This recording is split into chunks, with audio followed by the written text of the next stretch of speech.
Lumikha ng malaking pagsabog ang mga huling atake ni Laging at Zig sa kanilang laban.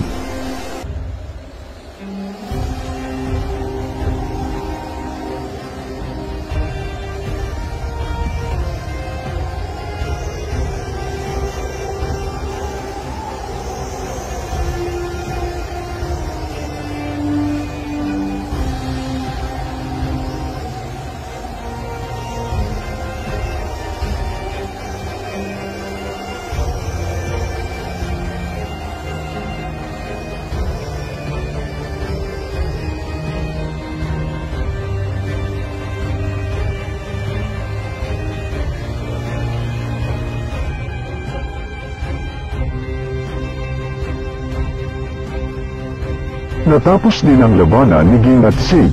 Ito pala ay sinubak lang ni Zig sila Ging kung karapat-dapat ba silang makapunta sa hari ng Dark Continent.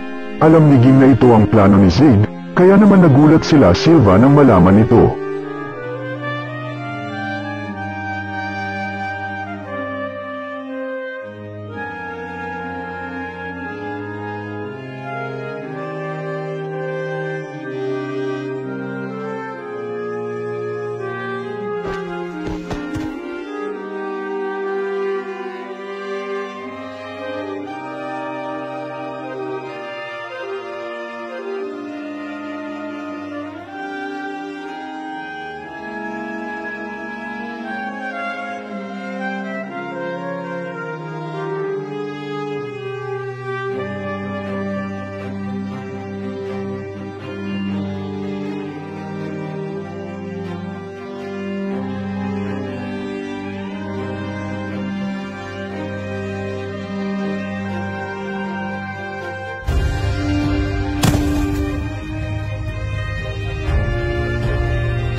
Ngayon ay nadagdagan ang puwersa ni Laging dahil sa pagsama ni Zig Zoldike sa kanilang grupo papunta sa hari ng Dark Continent na si Don Fricks.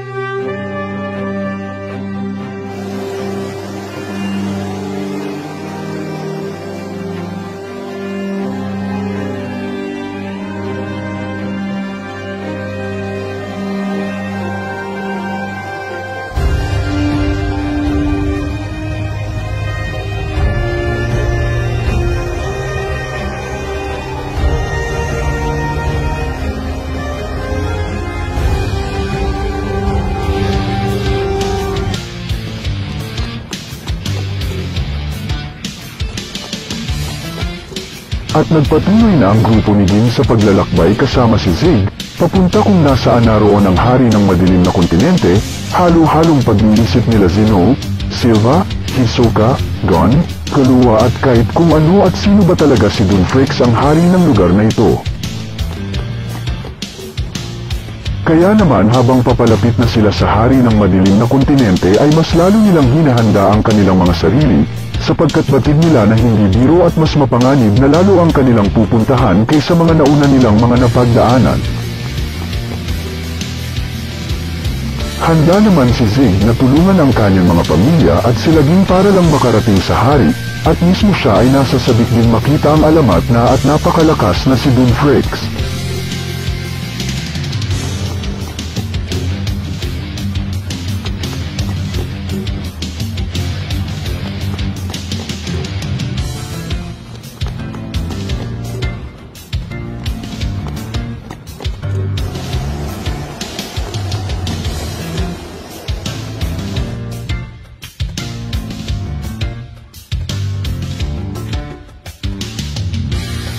Alam ni Dunfrix ang mga nangyayar na papunta na sila Ging sa kanya, kaya naman agad na tinawag ni Dunfrix ang kanyang mga alagad na gawa sa Nen para subukan ang kapangyarihan nilang lahat kung hanggang saan ba talaga sila.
Dahil sa ginawa nila Ging sa mga alagad ni Dunfrix na gawa sa Nen, lalo pa itong nasabik na makaharap silang lahat.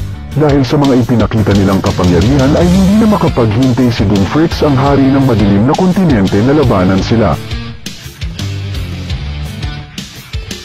Kaya naman abangan sa susunod na yugto ang pagkikita nila Ging, Gon at Dunfrix.